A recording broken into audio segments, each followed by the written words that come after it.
তো দেখো, আজকের আমাদের আলোচ্য যে বিষয়টা, সেই বিষয়টা হচ্ছে বেগ। আজকে আমরা বেগ নিয়ে কাজ করব।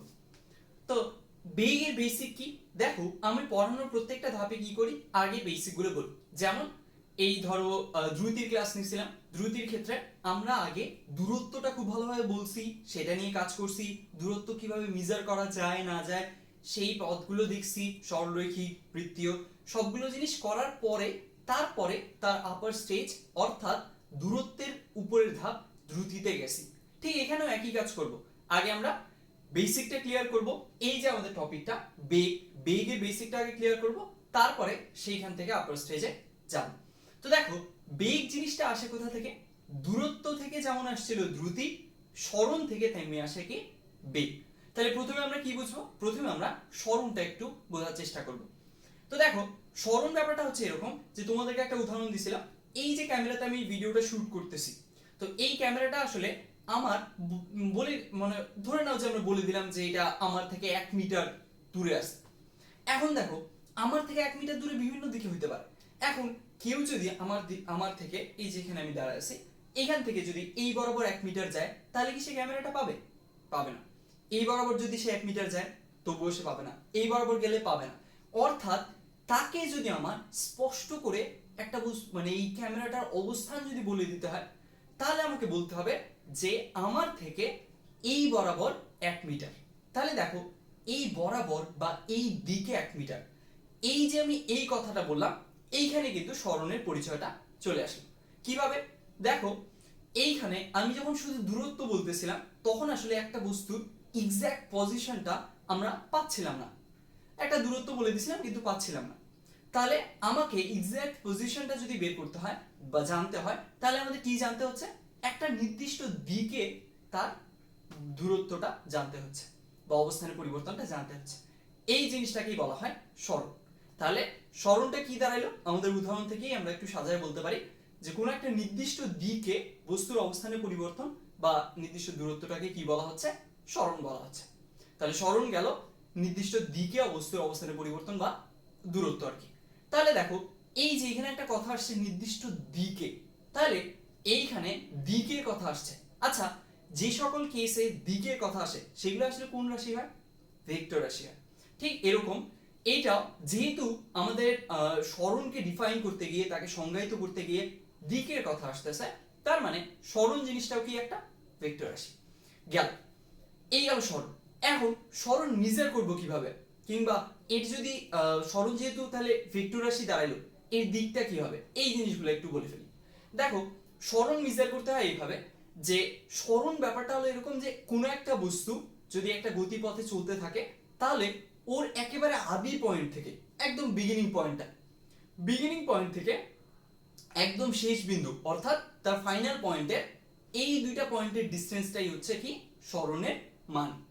কি বললাম? যে কোন একটা বস্তু একটা গতিপথ বরাবর ভ্রমণ করলে বা চললে, সেখানে ওর একেবারে বিগিনিং পয়েন্ট বা শুরুর আদি পয়েন্টটা, এই পয়েন্ট থেকে ও যেই পয়েন্টে গিয়ে শেষ করলো বা ফাইনাল পয়েন্ট বা শেষ পয়েন্ট, শেষ বিন্দু, সেই দুইটা পয়েন্টের এই আদি বিন্দু আর শেষ বিন্দুর দূরত্বটাই হচ্ছে কি সরণের মান। তাহলে গেল, সরণের মান তো বুঝলাম, কিন্তু আমরা জানি যে একটু আগে আমরা বলে ফেলছি একটা কথা যে সরণ একটা ভেক্টর রাশি। ভেক্টর রাশির প্রপার্টি কয়টা বা ধর্ম কয়টা বা এর বৈশিষ্ট্য কয়টা? দুইটা। এক হলো দিক আর একটা হলো মান। তো আমরা এখানে মানটা জানলাম যে এর মানটা কিভাবে নির্ণয় করা যাবে। সরণের মানটা নির্ণয় করা যাবে আদি বিন্দু থেকে শেষ বিন্দুর এই দুটো দূরত্ব মাপলেই হয়ে যাবে। তাহলে মান সংক্রান্ত ঝামেলা ক্লিয়ার হলো। এখন দিকটা, দিকটা হচ্ছে যেই পয়েন্ট থেকে যেই পয়েন্টে গেছি আমরা সেরকম, সেইটাই হচ্ছে ওর দিক। উদাহরণ দিব, সমস্যা নেই। তাহলে এইখানে দেখো, তাহলে আমরা কি করলাম? সরণের মান আর দিক সম্পর্কে জানা হয়ে গেল। আগেই জানতাম, তাও আমি জাস্ট চাচ্ছিলাম যে একটু ধারাবাহিকভাবে জিনিসটা আগাই। তো দেখো, এখন মান আর দিক সম্পর্কে ব্যাপারটা ক্লিয়ার হলো। এখন তুমি খেয়াল করো, এই যে সরণের ক্ষেত্রে এই ব্যাপারগুলো বললাম, এই এতগুলা কথার মাঝে এর গতিপথের উপরে ডিপেন্ডেন্সি কোনো ছিল? মানে কিরকম? আচ্ছা, চিত্র আঁকতেই হচ্ছে যেহেতু এঁকেই ফেলি। এই মনে করো এ পয়েন্ট থেকে তুমি যাত্রা শুরু করছো, তারপরে অনেক পথ পরিভ্রমণ করে এই মনে করো বি পয়েন্টে আসছো। আচ্ছা, দেখো তো তোমার সরণ ডিফাইন করতে এখানে কি লাগে একটু খেয়াল করো। দেখো, তোমার আমরা সরণের বলছি যে সরণের মান কোনটা হবে, সরণের মান হচ্ছে এই যে শুরুর পয়েন্ট অর্থাৎ এ পয়েন্ট থেকে এই যে শেষ বিন্দু বা ফাইনাল পয়েন্ট বি পয়েন্টের এই বিগিনিং পয়েন্ট আর ফাইনাল পয়েন্টের এই দূরত্বটা বা এই ডিসটেন্সটা, এই দৈর্ঘ্যটা, এটা যদি আমরা মাপি তাহলেই আমরা সরণের মানটা পেয়ে গেলাম। আর দিক কোনটা, যেখান থেকে শুরু হয়েছে সেখান থেকে যেখানে গিয়ে শেষ হলো শুরু থেকে শেষের দিকে, অর্থাৎ যেখান থেকে আমরা ভ্রমণ বা যাত্রা শুরু করছি সেইখান থেকে যেখানে এসে শেষ করছি সেই বরাবর। তাহলে এখান থেকে শুরু করছি এখানে আসছি, তাহলে এই বরাবর। ক্লিয়ার? তাহলে আমরা দেখো, তাহলে আমরা কি করলাম যে আমরা বললাম এ থেকে বি পথে এই আঁকাবাঁকা অনেক রাস্তা ধরে বি পয়েন্টে আমরা আসলাম। এখন এই যে বি পয়েন্টে আসলাম, এখন কি হচ্ছে যে আমরা দেখতেছি এ পয়েন্ট থেকে বি পয়েন্টে তোমার জাস্ট ডিসটেন্সটা ও কি মেজার করে দিচ্ছে, সরণের মানটা মেজার করে দিচ্ছে। সরণের আরেকটা প্রপার্টি কি, দিক। দিকটাকে মেজার করবে যেখান থেকে শুরু যেখানে শেষ, শুরু থেকে শেষের দিকে গেল। এখন তুমি খেয়াল করো তো, এই যে আমরা কথাগুলো বললাম এখানে একটা বারও গতিপথের কথা আসছিল, মানে গতিপথটার উপরে ডিপেন্ডেন্সি বা এই টাইপের কথা আসছিল? আসেনি। আরেকটা উদাহরণ দেই, ক্লিয়ার হবে। দেখো, এখন মনে করো একজন কি করলো, আরেকজন ভাবলো যে না আমি এক কাজ করি, এত ঘোরানো পেঁচানো পথ দিয়ে আমি যাব না, আমি সিম্পলি এ থেকে বি তে এভাবে আসলাম। সিম্পলি এইভাবে আসলো সে এই পথ দিয়ে। তাহলে দেখো তো, এই যে সে এইভাবে এ থেকে বি তে আসলো এই পথে, তুমি এই পথটার ক্ষেত্রে জাস্ট এই পথটার ক্ষেত্রে একটু বিবেচনা করো তো, এইখানেও কি তুমি খেয়াল করো তো, এইখানেও কি ওর সরণের মান কি হবে বলো তো, এই এ পয়েন্ট থেকে বি পয়েন্টে, কারণ এ থেকে বি তেই আসছে সে, তাহলে গেল সরণের মান গেল। দিক কি হবে, আবারও যেহেতু এ থেকে বি তে আসছে দিকও এটা হবে, তাহলে সরণের কোনো চেঞ্জ হলো না। যখন ওর গতিপথটা এইটা ছিল, এটা মনে করো 1 নম্বর গতিপথ, সরি একটু দাঁড়াও। তাহলে দেখো যেটা বলতেছিলাম, এইটা হচ্ছে 1 নম্বর পথ, এইটা ধরে নিলাম হচ্ছে 2 নম্বর পথ। এখন দেখো তাহলে ব্যাপারটা হচ্ছে যে এই যে 1 নম্বর পথ ধরে আসছে তার যেটা সরণ মান দিক সব, আর যে 2 নম্বর পথ দিয়ে আসছে তার যেটা সরণ, দুইটা সরণই কিন্তু সেম। আবার মনে করো আরেকজন ভাবলো যে আমি এত বাঁকও নিব না, আমি আরো সহজে আসবো, ধরে নিলাম সে এই পথ দিয়ে চলে আসলো।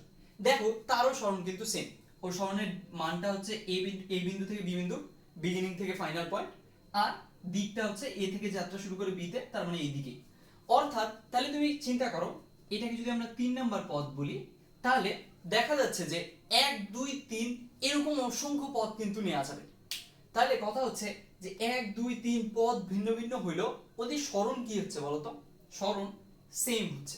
এইটা কেন হচ্ছে, এইটা হওয়ার কারণ হচ্ছে সরণটা আসলে গতিপথের উপর ডিপেন্ডই করে না। খেয়াল করো তো, এই যে গতিপথের উপর, এই গতিপথ আর এই গতিপথ তো ভিন্ন, গতিপথের উপর ডিপেন্ড করছে, সে ডিপেন্ড করেনি। গতিপথ তুমি এইটা কেন আরো যদি জটিল নাও কিংবা আরো যদি ঘুরায় নাও, এখানে যদি এনে পৌঁছায় দাও, তাও কিন্তু ওর সরণ সেমই থাকবে। তাহলে সরণটা গতিপথের উপরে মোটেই ডিপেন্ড করে না। তাহলে কিসের উপর ডিপেন্ড করে, ডিপেন্ড করে এটা হলো শুধুমাত্র আদি বিন্দু আর শেষ বিন্দুর উপরে। তাহলে কি বললাম, সরণটা গতিপথের উপর মোটেও ডিপেন্ড করে না, কখনোই ডিপেন্ড করে না। সেটা কিসের উপর ডিপেন্ড করে, সেটা জাস্ট ডিপেন্ড করে এই আদি বিন্দু আর হচ্ছে শেষ বিন্দুর উপরে।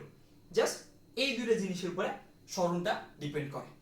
গেল, এই ব্যাপারটুকু আমরা এখন ক্লিয়ার হলাম। তাহলে আমাদের সরণ সংক্রান্ত ধারণাতে আল্লাহর রহমতে আশা করি আর কারো কোনো ঝামেলা নাই। এই ক্ষেত্রে সরণ কি জিনিসটা, সরণের সংজ্ঞা কি, সরণ বলতে কি বোঝায়, এই জিনিসটা আমরা ক্লিয়ার করে ফেলছি। তারপরে সরণ মেজার করতে হয় কিভাবে, এর দিকটা কোন দিকে হয়, এই ব্যাপারটা আমরা জেনে গেছি। এখন আমরা এগুলো নিয়ে কাজ করব।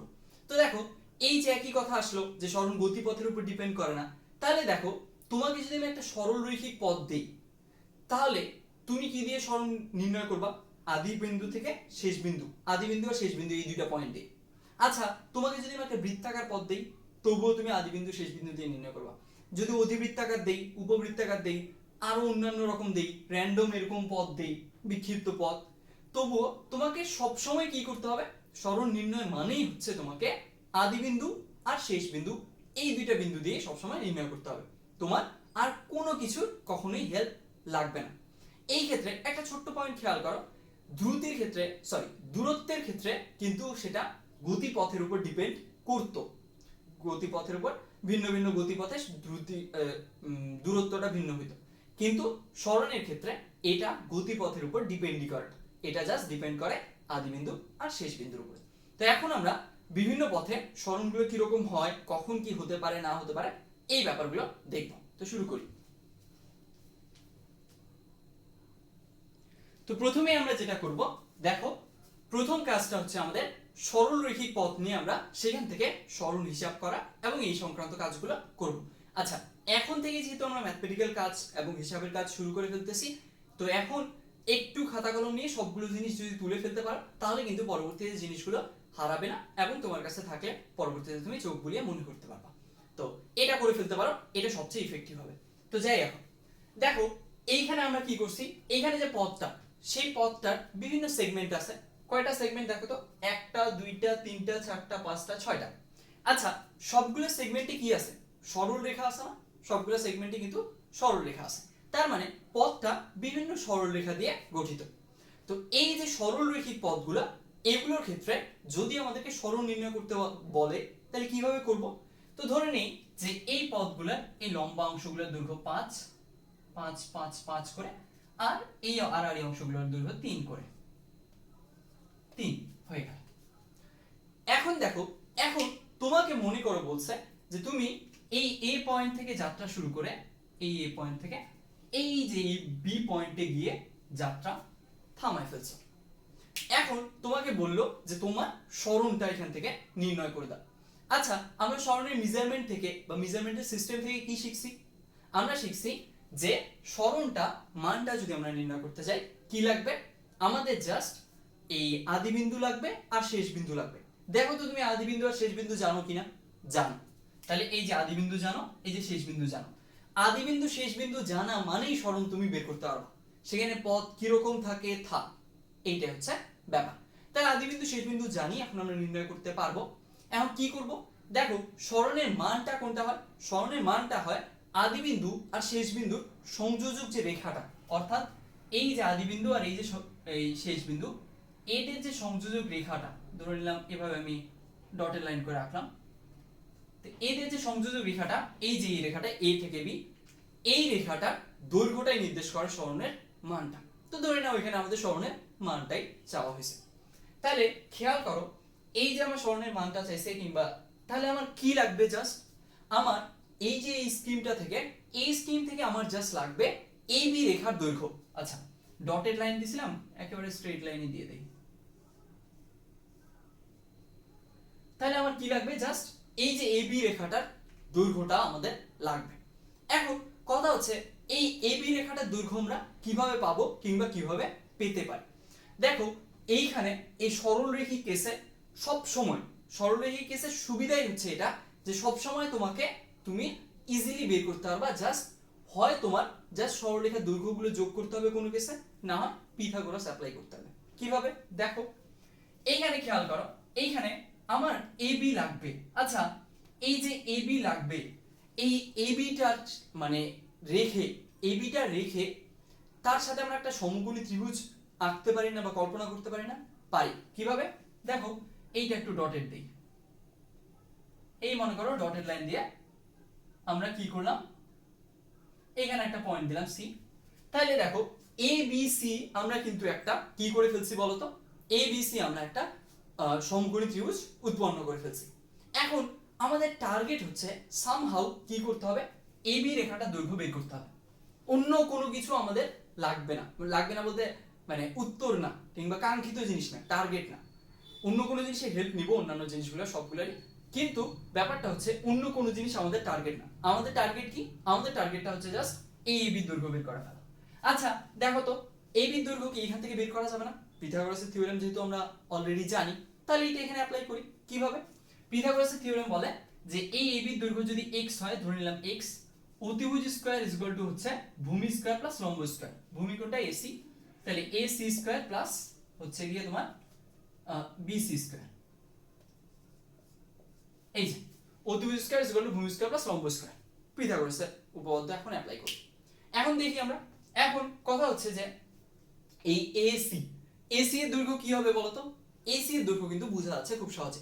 খেয়াল করো, এই যে এই সেগমেন্ট থেকে এইটা যদি 3 হয়, এটা অবশ্যই 3 হবে, অর্থাৎ এই ডটেড লাইনটা, এই যে এই পার্টটুকু 3 হবে না? অবশ্যই 3 হবে। এটা আয়তক্ষেত্র, বোঝা যাচ্ছে বিপরীত বাহুগুলো সমান। তাহলে এটা গেল 3, এইটার মেজারমেন্ট 3 দেয়াই আছে। ঠিক একই ভাবে এটা যদি 3 হয়, এটাও কত হবে? 3 হবে। তাহলে এই যে এইটুকু হচ্ছে কত? 3। তাহলে দেখো তো, এই যে এসি বা ভূমি, এর দৈর্ঘ্য কত হচ্ছে? এর দৈর্ঘ্য হচ্ছে 3 প্লাস 3 প্লাস 3, মানে কত? 3 প্লাস 3 প্লাস 3 মানে 9। তাহলে এই যে দাঁড়াচ্ছে তোমার 9 স্কয়ার। এসির দৈর্ঘ্য 9, 9 স্কয়ার গেল। তারপর এবার বিসি, বিসি বুঝা যাচ্ছে খুব সহজে। সেটা হচ্ছে এটা যদি 5 হয়, তাহলে এটা অবশ্যই 5, তার মানে বিসিও 5। তাহলে এই যে 5 স্কয়ার করে ফেলো। এই তো গেল। এইটা গেল কার মান? এটা গেল x স্কয়ারের মান। তাহলে x এর মান কি হবে? x স্কয়ারের মান, তাহলে x এর মান হবে জাস্ট এটার উপর রুট করে দিতে হবে। তাহলে দেখো আমরা কিন্তু স্বরণের মানটা পেয়ে গেলাম। এইটা জাস্ট সিম্পলি এইটা যদি কেউ ক্যালকুলেট করে, তাহলে কিন্তু সে স্বরণের মানটা পেয়ে যাবে। গেল। এরকম ভাবে আমাদের সরলরৈখিক সবগুলা কেসে এইভাবে তুমি স্বরণটা নির্ণয় করতে পারবে। এখন এই চিত্র থেকেই আরেকভাবে একটু অন্যরকম মডিফাই করে দেওয়া যায়। তো দেখি আমরা একটু ইরেজ করি। দেখো, এখন এই চিত্র থেকে আমাকে মনে করে দিল যে এই যে এ পয়েন্ট থেকে যাত্রা শুরু করা হয়েছে, আর এইখানে গিয়ে আটকে গেছি আমরা, এইখানে গিয়ে থেমে গেছি। তাহলে দেখো, আমরা যাত্রা করছি জাস্ট এই অংশটুকু, জাস্ট এখানে গিয়ে এখানে গেছি, এটুকুতে আমরা থেমে গেছি। তাহলে এখন আমাদের চাইলো স্মরণ কত। তাহলে দেখো, আদি বিন্দু কোনটা? যেখান থেকে শুরু করছি অর্থাৎ এই বিন্দু। আর শেষ করছি কোথায় বা থেমে গেছি কোথায়? শেষ বিন্দু কোনটা? শেষ বিন্দু হচ্ছে এই যে বি বিন্দু। তাহলে এই দুইটা বিন্দু আমরা জানি, আমরা স্মরণটা নির্ণয় করতে পারবো। স্মরণের মানটা কোনটা হবে? যে এদের সংযোজক সরলরেখার দৈর্ঘ্যটাই হচ্ছে স্মরণের মান হবে। তাহলে কি হবে বলতো? জাস্ট এই এই বিটা আমাকে এবার নির্ণয় করতে হবে। তাহলে এই বির মান কত হবে? বুঝাই যাচ্ছে। তাহলে এই বি থেকে এখানেও আবার কি করতে হবে আমাকে? পিথাগোরাস অ্যাপ্লাই করতে হবে। এখন একটা সমকোণী ত্রিভুজ গঠন করতে হবে। তো গঠন করে ফেলি আমরা। এই মনে করো গঠন করলাম এই ডট দিয়ে, এইখানে মনে করো নাম দিলাম সি। তাহলে কি হলো দেখো, এ বি সি একটা সমকোণী ত্রিভুজ হয়ে গেল। এই যে সমকোণী ত্রিভুজ আমরা গঠন করলাম, এখন এমনিতেই মানটা বের হয়ে যাবে। কিভাবে? দেখো, আমরা যদি এর দৈর্ঘ্য x ধরে নিই, এই বি দৈর্ঘ্য, তাহলে লেখা যায় x স্কয়ার ইকুয়াল টু আবারও ac square plus bc square, অতিভুজ স্কয়ার ইকুয়াল টু লম্ব স্কয়ার প্লাস ভূমি স্কয়ার। গেল। এখন দেখো তো, এই যে এইটুকুর দৈর্ঘ্য যদি 3 হয়, তাহলে ac এর দৈর্ঘ্য অবশ্যই 3, বুঝাই যাচ্ছে আয়তক্ষেত্র, তার বিপরীত বাহু দুটো, ac স্কয়ার গেল 3, আর bc এর দৈর্ঘ্য দেয়াই আছে 5, তাহলে এই যে 5 স্কয়ার। তাহলে x এর মান দাঁড়াবে √3 স্কয়ার প্লাস 5 স্কয়ার। এখন এইটা না চাই যদি অন্যরকম চাইতো, মনে করো দিল তোমাকে এ পয়েন্ট থেকে যাত্রা শুরু করছো, এখন তোমাকে দিছে যে এই পয়েন্টে এসে থেমে গেছো তুমি, এইটুকু আমাদের আর লাগবে না। দেখো এখন বলছে যে এই পয়েন্ট থেকে তুমি যাত্রা শুরু করছো, এই পয়েন্ট থেকে, তারপর এইটুকু গিয়ে এই বি পয়েন্টে থেমে গেছে। তাহলে আমার আদি বিন্দু এ, শেষ বিন্দু বি। এবার স্মরণের মানটা কি হবে? এবারও দেখো, তাহলে হচ্ছে ব্যাপারটা এরকম যে আমাদের এ আর বি এর সংযোজক রেখার দৈর্ঘ্য লাগবে। তাহলে এই লাইনটা লাগবে, অর্থাৎ এই লাইনটা, এই মেজারমেন্টটুকু বা এই দৈর্ঘ্যটুকু আমার লাগবে। এখন এই ক্ষেত্রে পিথাগোরাস অ্যাপ্লাই করতেই হচ্ছে না, এটা এমনিই বোঝা যাচ্ছে। কেন? কারণ এইটুকু অংশের দৈর্ঘ্য দেওয়া আছে 3, এটা 3 গেল, আর এটা যেহেতু 3, এটাও 3, তার মানে 3 গেল। তাহলে এবি এর দৈর্ঘ্য কত? 3 প্লাস 3 6, বোঝাই যাচ্ছে।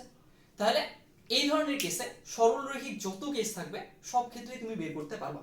হয় তোমার পিথাগোরাস অ্যাপ্লাই হবে, না হয় এই যেভাবে সরলরৈখিক কেস আসবে তুমি এমনি দেখে যোগ করে বলে দিতে পারবা। তোমাকে জাস্ট কি মাথায় রাখতে হবে? আদি বিন্দু আর শেষ বিন্দু, এই দুইটা কানেক্টিং লাইনের দৈর্ঘ্য বের করলে হয়ে যাবে। এখন তোমাকে এইটাও দিতে পারে, এটা খুব সহজে বলো তো এবার কত হবে? এইবার জলদি জলদি বলতে পারার কথা। তাহলে এবার কত হবে? এই পাশে হচ্ছে 6, ও পাশে হচ্ছে 5, তাহলে হবে √6 স্কয়ার প্লাস 5 স্কয়ার। এই যে এ আর বি বিন্দু সরল, তাহলে এবার হবে 6 স্কয়ার প্লাস 5 স্কয়ার। এরকম আর কি প্রত্যেকটা কেসেই তুমি বের করতে পারবা। গেল। এখন আমরা তো জানলাম ভাইয়া যে সরলরৈখিক কেসে এরকম থাকলো। আচ্ছা, এইটা কি একটু উঁচু নিচু বা নড়বড়ে হতে পারে না? কি রকম নড়বড়ে বলতে? এরকম দেখো, মনে করো এটা দিলাম এরকম, এটা একটু নিচু, এটা একটু উঁচু, এটা আর একটু নিচু, এরকম মনে করো এরকম দিছি। আচ্ছা, এর সাথে লেভেলটা মিলাই দিই। হ্যাঁ, গেল। মনে করো এটা দিছি। এখন এটার বিভিন্ন মেজারমেন্ট দেওয়া আছে। এই ধরো এটা দেওয়া আছে 4, এটা দেওয়া আছে 3, এটা দেওয়া আছে 3, এটাও 3, এটাতে মনে করো 5, এটা 2, এটা 6, এটা 2, মনে করো এরকম ভিন্ন ভিন্ন একদম র্যান্ডম দেওয়া আছে। এখন তোমাকে হুট করে বললো যে এই যে এই পয়েন্ট থেকে যাত্রা শুরু করছো তুমি, এই বি পয়েন্টে গিয়ে তুমি আটকে গেছো বা থেমে গেছো। এখন এইটুকুর যদি তোমাকে বলে যে সরণ নির্ণয় করো, দেখো এই ক্ষেত্রে পথটা রেগুলার ছিল। রেগুলার ছিল বলতে আপ ডাউন এরকম ছিল আর কি, একদম সেম বেসিসে আগাচ্ছিল, 5 3 5 3 এরকম করে আগাচ্ছিল। কিন্তু এইবার মানগুলো একটু র্যান্ডম হয়েছে, অন্যরকম হয়েছে। এইবার কি বের করা যাবে না? অবশ্যই এবারও বের করা যাবে। তোমার সরলরৈখিক কেসের সুবিধাই হচ্ছে এটা, তোমাকে পথটা যেমনই দেখ না কেন তুমি জাস্ট কি করবা, লম্বর মান নির্ণয় করবা আর ভূমির মান নির্ণয় করবা, তাহলেই পিথাগোরাস অ্যাপ্লাই করলে হয়ে যাবে। আর যদি সরলরেখা বরাবর হয় তাহলে তো পিথাগোরাস অ্যাপ্লাই করতে হবে না, তুমি জাস্ট যোগ করবা, এই যে এটার মতো 3 3 6 ওরকম আর কি। তো দেখো এইবার মনে করো এইটা দিছে, দেখতে একটু বিদঘুটে মনে হলো, এইটাও সলভ করা বেশ ইজি। দেখো তাহলে আমাদের কি লাগবে, এই এ থেকে বি এর যে দূরত্বটা ধরে নিলাম x, এই আমাদের x এর মানটা লাগবে। কিভাবে বের করব? আবারও একটা সরল সমকোণী ত্রিভুজ বানাইতে হবে এখান থেকে। তো বানাই ফেলি আমরা। এই মনে করো এই বানাইলাম, এই লেভেলটা এর সাথে ম্যাচ করে দিই, অত ঝামেলা না করি। হ্যাঁ গেল। দেখো তো সরলরৈখিক সমকোণী ত্রিভুজ হয়ে গেছে না? হয়ে গেছে। এইটা পয়েন্টের নাম দিলাম সি। এখন দেখো, এখন কথা হচ্ছে আমার লাগবে এই এই x এর মানটা। তাহলে x স্কয়ার কি দাঁড়াচ্ছে, ac স্কয়ার প্লাস আবারও একই ভাবে bc স্কয়ার, পিথাগোরাসের উপপাদ্য। এখন ac মান লাগবে bc, ওই যেটা বললাম ভূমি আর লম্বের মান। তো দেখো তো ac মান কি নির্ণয় করা যাচ্ছে? একটু নিজেরা চিন্তা করে বলো, ac মান বের করা যাবে না? অবশ্যই যাবে, এবং ac মান এখান থেকে দেখেই বলে দেওয়া যাচ্ছে। কত হবে? দেখো এই সেগমেন্টের কথা চিন্তা করো, এইটুকু, এটার মান যেহেতু 3, অবশ্যই এটার মান হবে 3 গেল। তারপরে এটুকুর মান যেহেতু 3, তার মানে অবশ্যই এই সেগমেন্টের মান হবে 3। একইভাবে এটুকুর মান যেহেতু 2, তার মানে এই সেগমেন্টের এটুকুর মান হবে 2। তাহলে হয়ে গেল। দেখো তুমি এসি পেয়ে গেছো। এসি তার মানে কত দাঁড়াচ্ছে? 3 + 3 + 2, তার মানে 8। তাহলে এসি স্কয়ার দাঁড়াচ্ছে 8 স্কয়ার গেল। এবার বিসি, বিসির মান এই যে দেখো এখান থেকে স্পষ্ট বোঝাই যাচ্ছে কত, 6 দেয়া আছে, তাহলে +6 স্কয়ার। তাহলে x এর মান আলটিমেটলি আসবে 10। তাই এই যে তুমি সরলটা নির্ণয় করে ফেলা। এরকম আর কি, যত আপ ডাউন কিংবা যত ধরনের লেভেল চেঞ্জ, এরকম যত ধরনের যা কিছুই দেয়া থাক না কেন, এই ক্ষেত্রে তুমি অবশ্যই তুমি সরলটা বের করতে পারবে। এবং এই ক্ষেত্রে আসলে একটা হিডেন বিউটি আছে এই ব্যাপারটা, সেটা হচ্ছে যে এইখান থেকে আমরা আসলে কোন একটা বিন্দুর যে অবস্থান নির্ণয় জাস্ট স্থানাঙ্কগুলো দরকার হয়, অন্য কিছু দরকার হয় না, এইটাও রিয়েলাইজেশনে আনা যায়। বাদ দাও, ওটা অফ টপিক।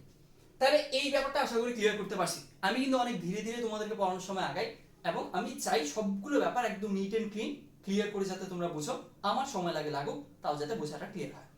তা আশা করি এই ধরনের সরলরৈখিক যে কোনো কেস তোমরা এখন পারবে। এই ক্ষেত্রে সবগুলো জিনিস ইনশাআল্লাহ শিখে ফেলা শেষ। এবার আমরা কিসে যাব? এবার আমরা বৃত্তীয় কেসে যাব। আচ্ছা, সরলরৈখিক কেসটার তুলনায় বৃত্তীয় কেসটা একটু অন্যরকম, একটু ভালোভাবে খেয়াল করিও। তো দেখো এইবার আমরা বৃত্তীয় কেস নিয়ে কাজ করব। তো দেখো এইবার এই বৃত্তীয় কেসের ক্ষেত্রে এইখানে এই বৃত্তের এই মানে 4টা ভাগ করছি না, এই চতুর্ভাগে 1টা 2টা 3টা 4টা, এই 4টা পয়েন্ট নিয়ে মূলত কাজগুলো থাকে, এবং কাজগুলো এইভাবেই দেয়া হয়। তো দেখি এখন কাজগুলো কিরকম হয়। খেয়াল করো, এইখানে ধরে নিলাম যে এই যে বৃত্ত পথে একটা মনে করো ঘড়ির কাঁটা, যেটা দৈর্ঘ্য ব্যাসার্ধের সমান, এই বরাবর এইটা, এটা একটা ঘড়ির কাঁটা, এইটা প্রদক্ষিণ করতেছে বা ঘুরতেছে। তাহলে ধরে নিলাম এর দৈর্ঘ্যটা হচ্ছে a গেল। এখন প্রথম কাজ হবে যেটা আমাদের, সেটা হচ্ছে 1/4 পাকের জন্য বা 1/4 প্রদক্ষিণের জন্য বা 1/4 ঘূর্ণনের জন্য। মানে যেটা আমি বুঝাচ্ছি, দেখো এই যে এটা যদি একটা ঘড়ি হয়, তাহলে কি এ যদি ঘুরে এখানে আসে, এখানে যদি আসে এইখানে, তাহলে কি 1/4 ঘুরলো না? ঠিক, যদি এখানে যদি আসে তাহলে কি অর্ধেক ঘুরলো।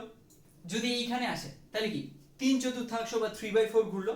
আর যদি একেবারে ঘুরে এই পুরোটা পথ ঘুরে এখানে আসে, তাহলে পুরো এক পাক ঘুরে আসলো বা পুরো একটা প্রদক্ষিণ করলো, বা একবার সে কি করলো, ঘূর্ণন দিল, তাই না?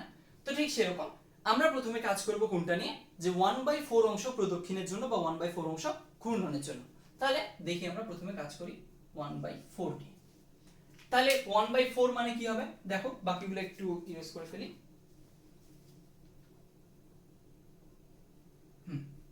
1/4 নিয়ে কাজ করলে খেয়াল করো, ওর ব্যাসার্ধ বা এইখানে যে কাঁটাটা ঘুরবে তার আমরা দৈর্ঘ্য ধরে নিছি কত a। এখন যদি 1/4 অংশ সে ঘুরে আসে বা 1/4 অংশ প্রদক্ষিণ করে 1/4 পাক দেয়, তাহলে কি হবে, ও দেখো এখানে ঘুরতে ঘুরতে ঘুরতে ঘুরতে ঘুরতে ঘুরতে এইখানে এসে পৌঁছাবে, তাই না? তো এইখানে যে এসে পৌঁছাইলো, তাহলে তোর ওর এখন অবস্থান হবে এই যেটা। তাহলে আদি অবস্থান কোনটা ছিল? আদি অবস্থান ছিল এটা, আর শেষ অবস্থান হলো এটা। সে 1/4 অংশ প্রদক্ষিণ করে। এখন খেয়াল করো তো, যদি এইটা ওর ব্যাসার্ধ হয়, এইটা ওর ব্যাসার্ধ না? অবশ্যই ব্যাসার্ধ। এইটা ব্যাসার্ধ, এইটাও ব্যাসার্ধ। তাহলে এর মেজারমেন্ট যদি a হয়, তাহলে এইটার মেজারমেন্টও হবে a। এখন তোমাদেরকে প্রশ্নগুলো এরকম ভাবে করা হয়, বা প্রশ্নগুলো কাকে নিয়ে করা হয় সেটা হচ্ছে যে এইখানকার এই ঘড়ির কাঁটাটার একেবারে যে শীর্ষ বিন্দুটা, অর্থাৎ এই যে এই পয়েন্টটা একে নিয়ে করা হয়, বা এটাকে কনসার্ন রেখে করা হয়। কি বলা হয়? যেমন করে বললো যে একটা ঘড়ির কাঁটা 1/4 অংশ প্রদক্ষিণ করার পরে ওর ঘড়ির কাঁটা যে শীর্ষ বিন্দুটা, অর্থাৎ এই যে এই বিন্দুটা, এটা কি পরিমাণ সরণ হবে, এই ধরনের প্রশ্ন আসতে পারে। তাহলে দেখো তো, এখন খেয়াল করো, এই যে শীর্ষবিন্দুটার এ আদি অবস্থান কোথায়, বা এ পয়েন্টটা কোথায়? এইখানে আদি অবস্থায় সেইখানে ছিল। এখন 1/4 অংশ প্রদক্ষিণ করার পরে ধীরে ধীরে ক্রমান্বয়ে সে কোথায় গেল, তার ফাইনাল পজিশন, লাস্ট পজিশন কোথায়? লাস্ট পজিশন বা ফাইনাল পজিশন হচ্ছে এইখানে বি পয়েন্টে। এই পয়েন্টটা দিলাম বি, গেল। এখন দেখো তো, আমরা কি বলছি, আমাদেরকে চাইছে সরণ। আমরা জানি যে সরণ নির্ণয়ের ক্ষেত্রে অন্য কিচ্ছু লাগে না, কোন পথে আসছে না আসছে এগুলো কোনো ব্যাপার না। সেই ক্ষেত্রে আমাদের জাস্ট দুইটা জিনিস লাগে, আদি বিন্দু আর শেষ বিন্দু। দেখো তো, আদি বিন্দু শেষ বিন্দু দুইটাই পাইছি না? দুইটাই পেয়ে গেছি। তাহলে আদি বিন্দু শেষ বিন্দু পেয়ে গেছি, এখন এখান থেকে আমরা সরণটা নির্ণয় করতে পারবো। দেখি আমরা সরণটা নির্ণয় করি। তাহলে আমরা সরণের মেজারমেন্ট কি জানি, যে আদি বিন্দু থেকে শেষ বিন্দু পর্যন্ত কানেক্টিং যে লাইনটা, ওই লাইনটার দৈর্ঘ্যটাই হচ্ছে সরণের মান। তাহলে আমরা দেখি, এই যে হ্যাঁ দিলাম, এই যে এই লাইনটা বা এই রেখাটার হচ্ছে তোমার দৈর্ঘ্যটা আমাদের লাগবে, সেটাই হচ্ছে সরণের মানটা দিলাম। এখন দেখো তো, এখন এইখান থেকে কি দেখে বলা যাচ্ছে না যে এটা নির্ণয় করা যাবে কিনা? তো ধরে নিলাম এই যে এই রেখাটা যেহেতু আমার দৈর্ঘ্য লাগবে, এই যে এই বি রেখাটা, একে ধরে নিলাম x। তাহলে কি অবশ্যই করা যাচ্ছে না, কারণ এখানে অলরেডি একটা সমকোণী ত্রিভুজ গঠন করাই আছে। এই যে সমকোণ এখানে হয়েছে, তাহলে এটা একটা সমকোণী ত্রিভুজ এ বি, এটা মনে করো ও দিলাম, এ ও বি, এটা একটা কি হয়ে গেছে, সমকোণী ত্রিভুজ এমনি উৎপন্ন হয়ে গেছে। তাহলে এখন এই ক্ষেত্রে অবশ্যই আমরা কি পাবো, সরণের মানটা পাবো। তাহলে সরণের মানটা কি হবে? তাহলে আবার ওই একই কাহিনী, তাহলে দেখি আমরা করি। তাহলে অতিভুজ স্কয়ার ইজ ইকুয়াল টু হচ্ছে ভূমি স্কয়ার, আচ্ছা নাম দিয়ে করে ফেলি, অতিভুজ স্কয়ার ইজ ইকুয়াল টু হলো গিয়া ভূমি স্কয়ার প্লাস লম্ব স্কয়ার, গেল। তাহলে কত আসে?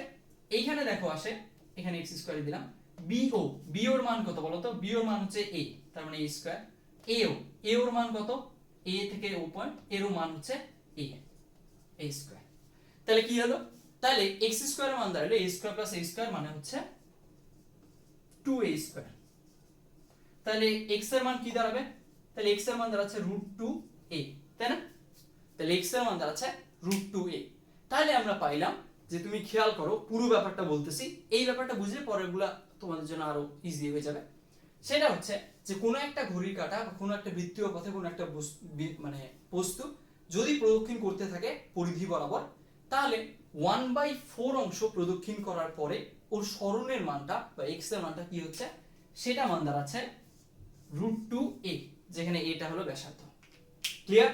1/4 অংশ প্রদক্ষিণ করার পরে ওর দেখো আদি অবস্থান এটা, শেষ অবস্থান এটা, তারপরে এখান থেকে আমরা সরণ নির্ণয়ের যে সিস্টেমটা পিথাগোরাসের উপপাদ্য অ্যাপ্লাই করে সেটা অ্যাপ্লাই করলাম, সেখান থেকে আমাদের ক্যালকুলেশন শেষে আসলো √2a। তার মানে 1/4 অংশ প্রদক্ষিণ করলে সরণের মান দাঁড়ায় √2a, এটা হয়ে গেল। ক্লিয়ার? এটুকু। এখন 1/4 এর ঝামেলা শেষ। এবার কাকে নিয়ে কাজ করব? এবার হাফকে নিয়ে কাজ করব। আচ্ছা, হাফকে নিয়ে কাজ করার আগে একটু ইরেজ করে ফেলি। তো দেখো হাফের ক্ষেত্রে কি হবে, অর্ধেক প্রদক্ষিণ করলে সেটা কোথায় আসবে? এইখান থেকে ঘুরে ঘুরে ঘুরে ঘুরে সে অর্ধেক প্রদক্ষিণ করলে এইখানে এসে ঠেকবে, অর্থাৎ ঘড়ির কাঁটাটা তখন এরকম থাকবে, এরকম। তাহলে এইটা হচ্ছে অর্ধেক প্রদক্ষিণ। দেখো তো অর্ধেক প্রদক্ষিণের ক্ষেত্রে আদি বিন্দু ও শেষ বিন্দু কোনটা? আদি বিন্দু হচ্ছে এই যে এটা, এখান থেকে যাত্রা শুরু হয়েছে, আর শেষ বিন্দু হচ্ছে এই যে এটা, এটা হচ্ছে বি পয়েন্ট। তাহলে এখন সরণ নির্ণয় করা মানে কি? এ বি পয়েন্টের দূরত্বটা নির্ণয় করা। তাহলে জাস্ট সিম্পলি এই যে লম্বা এ বি রেখাটা, এ থেকে বি পর্যন্ত এই রেখাটা জাস্ট দৈর্ঘ্যটা লাগবে। কত হবে? দেখেই বোঝা যাচ্ছে। সেটা কি? দেখো এইটুকু যদি ব্যাসার্ধ হয়, এটুকুর মান যদি এ হয়, তাহলে এইটুকুও ব্যাসার্ধ, এটার মানও কত? এ গেল। তাহলে এ বি রেখার দূরত্ব কত? এ বি রেখার দূরত্ব হচ্ছে 2a, a plus a 2a। তার মানে অর্ধেক প্রদক্ষিণের ক্ষেত্রে সরণের মানটা হবে x 2a। গেল। এটা গেল অর্ধেক প্রদক্ষিণের কেস। এইবার কি করব? এইবার 3/4 প্রদক্ষিণ করলে কি হবে সেটা একটু দেখি। তাহলে এখন এবার সেটা প্রদক্ষিণ করবে 3/4। তাহলে এখন দেখো তো এই যে এটা যদি 3/4 অংশ প্রদক্ষিণ করে, তাহলে ঘুরে ঘুরে কোথায় আসবে? একদম এইখান থেকে ঘুরে ঘুরে এইখানে আসবে, অর্থাৎ কাঁটাটা থাকবে এই রকম এইখানে। তাহলে এই যে 3/4 অংশ প্রদক্ষিণ করে এখানে আসলো, এইবার আদি বিন্দু কোনটা, শেষ বিন্দু কোনটা? আদি বিন্দু এটা, শেষ বিন্দু এটা। এখন আদি বিন্দু শেষ বিন্দু তো হয়ে গেল। এইটার যদি সরণ নির্ণয় করতে চাই তাহলে কি হবে? আদি বিন্দু শেষ বিন্দু যোগ করে দিই, এটার দৈর্ঘ্য লাগবে। তাহলে এইবারও এই বি রেখাটার দৈর্ঘ্য লাগবে। এটাকে ধরে নিলাম x। আর খেয়াল করো, এখানে ও ছিল, খেয়াল করো এটুকু যদি ব্যাসার্ধ হয় তাহলে এটাও ব্যাসার্ধ, অর্থাৎ এটুকু যদি a হয়, ব্যাসার্ধ a, তাহলে এটুকুও a। তাহলে এবারও আগের মতোই, তাহলে এবারও মানে পিথাগোরাস দিয়ে অ্যাপ্লিকেশন করে ক্যালকুলেশন করতে হবে। তো দেখি ক্যালকুলেশনে কি আসে। x square is equal to আসবে a ও স্কয়ার প্লাস b ও স্কয়ার। তোমরা হয়তো অনেকে ধরতে পারছো যে আসলে আসবেটা কি। যাই হোক, তো দেখো a ওর মান কত? a ওর মান হচ্ছে a স্কয়ার। b ওর মান কত? b ওর মান হচ্ছে a, তাহলে a স্কয়ার। তাহলে দাঁড়ায় x square is equal two 2a square, অর্থাৎ x is equal two √2a। তাহলে দেখো সরণের মানটা 3/4 অংশ ঘূর্ণনের ফলেও বা প্রদক্ষিণের পরও একই আসতেছে, অর্থাৎ কত আসে? 3/4 অংশ ঘূর্ণনের পর সেটা আসে √2 × a। ওইটাই গেল। এইবার কি? এবার হচ্ছে লাস্ট পয়েন্ট আমাদের, একদম পুরোটা ঘুরে পুরোটা প্রদক্ষিণ করে আগের পয়েন্টে আসবে। এইবার দেখি কি হচ্ছে। তাহলে এইবার হ্যাঁ, এবার দেখো, আচ্ছা পুরোটা ঘুরে আসলে কি হবে বুঝতেই পারতেছো। ও যদি পুরোটা ঘুরে আসে তাহলে এই রেখাটা, এই কাঁটাটা আবার এই পয়েন্টেই চলে আসবে। তাহলে তুমি চিন্তা করো তো, আমরা সরণ বলতে কি বলছি? আদি বিন্দু আর শেষ বিন্দুর দূরত্বের পার্থক্যটা, দূরত্বটা, ওদের ডিফারেন্সটা, ওই ডিফারেন্স লাইনটার দৈর্ঘ্য নির্ণয় করছি, সেটাই হচ্ছে সরণের মান। তুমি খেয়াল করো তো, এইখানে তুমি যদি ঘুরে ফিরে একই বিন্দুতে আবার এসে পৌঁছাও, তোমার কি আদি বিন্দু আর শেষ বিন্দু সেম হয়ে যাচ্ছে না? অবশ্যই সেম হয়ে যাচ্ছে। যে বিন্দু থেকে যাত্রা শুরু করছিল সেই বিন্দুতে এসে পৌঁছায়। তার মানে আদি বিন্দু আর শেষ বিন্দু মানে সেম হয়ে গেলে যেটা হয় যে ওদের মাঝে কোনো সরণ থাকতেছে না। তুমি এইখান থেকে যাত্রা শুরু করছো, ফিরেও আসছো এখানে, তার দূরত্ব কিভাবে নির্ণয় করবো? 0। তাহলে এই ক্ষেত্রে ব্যাপারটা হচ্ছে সরণের মান কত? সরণের মানটা হচ্ছে এই ক্ষেত্রে 0। এটা সবসময় সত্য যে তুমি এটা শুধু বৃত্তীয় পথ না, সরলরৈখিক বলো, বক্রাকার বলো, কিংবা র্যান্ডম এমনি যে কোনো পথ বলো, ঘুরে ফিরে এক বিন্দুতে আসলে অবশ্যই কি হবে? ওর ক্ষেত্রে সরণের মানটা হবে 0, কোনো সরণ থাকবে না। তাহলে গেল, এই ব্যাপারগুলো আমরা বোঝা শেষ, ক্লিয়ার করে ফেললাম। তাহলে আমরা জানলাম 1/4 ঘূর্ণন দিলে তার সরণের মানটা হয় √2a, হাফ ঘূর্ণন দিলে হয় 2a, 3/4 অংশ ঘূর্ণন দিলে হয় √2a, আর পুরো ঘূর্ণন একদম পুরোটা ঘুরে আসলে তার কোনো সরণই থাকে না, সরণ হয় 0। আচ্ছা তুমি এইবার একটু সময় নিয়ে আমাকে চিন্তা করে বলো তো, এই ক্ষেত্রে ও তো একটা পা ঘুরে এখানে আসছে, বা একবার প্রদক্ষিণ করে কাঁটাটা ওখানে আসছে। আচ্ছা দেখো তো, ও যদি দুইবার ঘূর্ণন করে আসতো তাহলে সরণ কত হতো? অর্থাৎ ও একবার ঘুরে এখানে আসলো, আবার ঘুরে আসলো, তাহলে আবারও তো কি, আবারও এই সেম পয়েন্টে এসে পৌঁছাচ্ছে না? তাহলে আবারও কত? সরণ 0। কারণ সে দুইবার ঘুরে আসলেও কি হবে, তার কিন্তু আদি বিন্দু আর শেষ বিন্দু সেম, তার কোনো সরণ নাই। ক্লিয়ার? তাহলে এবার দুইবার ঘুরে আসলে ওর সরণ 0। সে যদি 3বার ঘুরে আসে, 4বার, 100 বার, 500 বার, অর্থাৎ সে যতবারই ঘুরে আসুক না কেন, পুরোটা ঘুরে আসলে অর্থাৎ পুরোটা প্রদক্ষিণ করে আসলে বা পূর্ণ কম্পন দিলে বা পূর্ণ ঘূর্ণন দিলে সে তার কি হচ্ছে, কোনো সরণ থাকতেছে না। এইটা একটা ইম্পর্টেন্ট পয়েন্ট এবং এটা একটা নোটিসেবল পয়েন্ট। সেটা কি? সেটা হলো যে এখান থেকে উল্লেখযোগ্য যে ব্যাপারটা আমরা জানলাম বা লক্ষ্য করলাম, সেটা হচ্ছে একটা ঘড়ির কাঁটা যত পাখি দেখ না সে, মনে করো 10 পাক দিছে, সমস্যা নেই, যদি 50 পাক দেয়, 100 পাক দেয়, অর্থাৎ পাকের সংখ্যা বা ঘূর্ণনের সংখ্যা বা প্রদক্ষিণের সংখ্যা, এই সংখ্যাটা ম্যাটার করে না। এটা ভালোভাবে মাথায় রেখে দাও, কিংবা যদি তুমি খাতায় লিখে রাখতে চাও খাতায় লিখে ফেলো, যে সে কতবার পূর্ণ ঘূর্ণন দিল কিংবা পুরোটা পথ ঘুরে আসলো, এইটা মোটেও ম্যাটার করে না। ক্লিয়ার?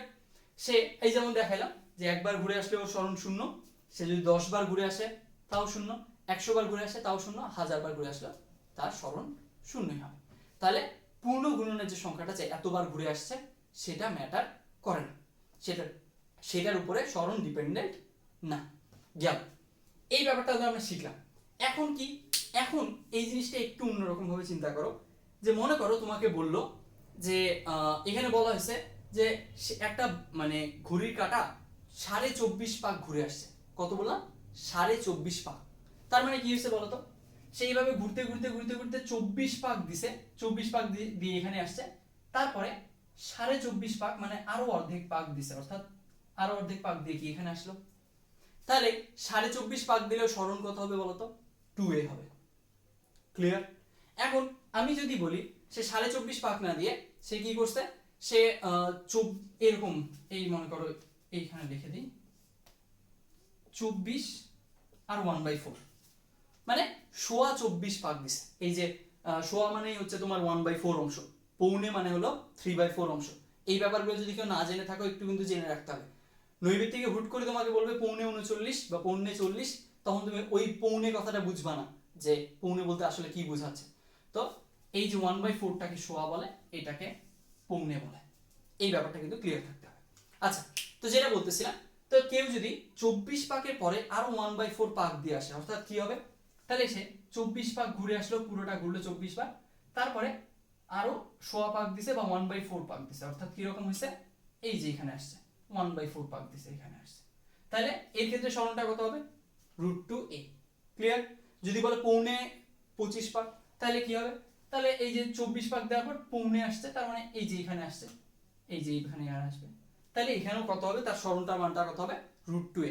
অর্থাৎ কতবার, এই সামনের যে পূর্ণ সংখ্যাটা, এইটা মোটেও ম্যাটার করে না, এটা দেখাও লাগবে না, তোমাকে ওটা জানাও লাগবে না। ওটা যদি কেউ মানে ইগনোরও করে তাও কোনো সমস্যা নেই, ওটার উপর স্মরণ ডিপেন্ডেন্ট, মানে ডিপেন্ডেন্টই না, ওটার উপর ডিপেন্ডই করতেছে না। তাহলে আমাকে জাস্ট দেখতে হবে যে এইখানে কত দেওয়া আছে, ভগ্নাংশটা সোয়া বলছে কিংবা সাড়ে বলছে বা পৌনে বলছে কিংবা 1/4, 3/4, তারপরে হাফ, এগুলো বলছে, এইগুলো কোনটা বলছে এখানে খালি আমাকে দেখতে হবে।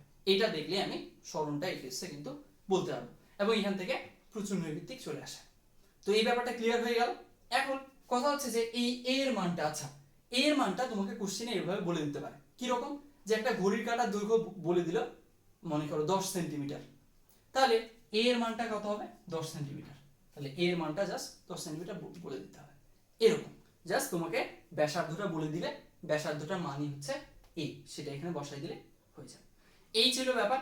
স্মরণের ক্ষেত্রে মেইনলি এই ব্যাপারগুলো থেকেই ক্যালকুলেশন তোমার আসে, যে স্মরণটা এইভাবে ক্যালকুলেট করো। এখন স্মরণের পিছনে এত সময় দেওয়ার কারণ একটাই, যে আসলে বেগ বলতে জাস্ট কোর ব্যাপারটা বা মেইন ব্যাপারটা হচ্ছে স্মরণই, আর কিছু না। আর সময় আছে, সময় ব্যাপারটা এমনি আমরা সবগুলো জানি। স্মরণ হিসাব করতে যাতে কোনো ধরনের ঝামেলা না হয়, কোন পয়েন্টে কোনটা কিভাবে আসে না আসে, সবগুলো যাতে ক্লিয়ার হয়, এই জন্য এটা দেখায়। এইবার আমরা একটু দেখি নেক্সট স্টেপে যাই। তো দেখো, এইবার স্মরণ নিয়ে তো অনেক কাজ করলাম, এইবার আমরা আসি বেগের ক্ষেত্রে একদম। তাহলে খেয়াল করো, মনে করো তোমার কোনো একটা গাণিতিক হিসাবে কিংবা কোনো একটা কেসে স্মরণটা আসছে 28 মিটার। এখন এই যে স্মরণটা আসছে 28 মিটার, এই 28 মিটার স্মরণ মানে তোমাকে কমপ্লিট করতে বা ওই পথটুকু পরিভ্রমণ করতে তোমার সময় লাগছে 7 সেকেন্ড। তাহলে সময় লাগলো তোমার 7 সেকেন্ড। এখন দেখো, এখন এই যে এই দুইটা তথ্য আমরা দেখলাম, একটা হচ্ছে স্মরণ আর একটা হলো সময়। এখন এটা দেখে খুব স্বাভাবিক টেন্ডেন্সি একটা আমাদের মাথায় কাজ করতে পারে, সেটা কি, যে আসলে আমরা দেখতেছি যে 7 সেকেন্ডে আমার আলটিমেটলি সরণ আসছে 28 মিটার। আচ্ছা, তাহলে আমি গড়ে প্রতি 1 সেকেন্ডে কি পরিমাণ সরণ আনতে পারছি, তাহলে সেটা যদি আমরা হিসাব করতে যাই তাহলে ঐকিক নিয়মে আমাদের কি আসতেছে, বোঝাই যাচ্ছে এই ব্যাপারটা হচ্ছে কত। তাহলে 7 সেকেন্ডে 28, 1 সেকেন্ডে কত, এটা সিম্পলি ঐকিক নিয়মে আমরা বের করলাম কিংবা এটা মাথায় রাখলাম। তো এই যে ধারণাটা, এই কনসেপ্টটা, এটাই হচ্ছে বেগের কনসেপ্ট।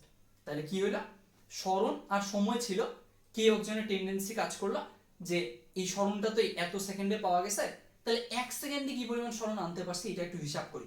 এই হিসাবটাই হচ্ছে বেগের হিসাব, বা এই জিনিসটাই হচ্ছে বেগ। তাহলে বেগ জিনিসটা কি, বেগটা হচ্ছে যে প্রতি একক সময়ে যে সরণের মানটা, সেটাই হলো বেগ। ক্লিয়ার?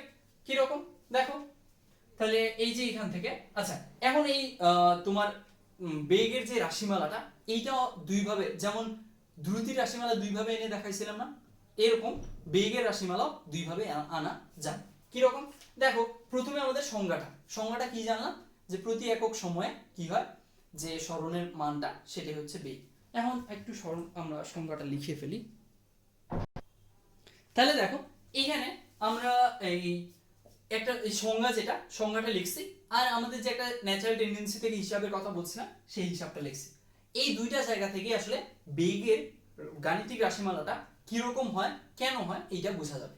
দেখো দেখো, আমি গত এপিসোডে একটা জিনিস বলছি, সেটা হচ্ছে যে সংজ্ঞা থেকে এক্সপ্রেশন লেখার সময় সবসময় একটা জিনিস যেটা কাজে লাগবে, সেটা কি, যে কাকে ডিফাইন করছি বা কার সংজ্ঞা দিছি, সেটা প্রথমে বসবে। কিরকম দেখো, এইখানে কার সংজ্ঞা দিছি বলতো, প্রতি একক সময় সরণের মানকে কি বলে, বেগ বলে।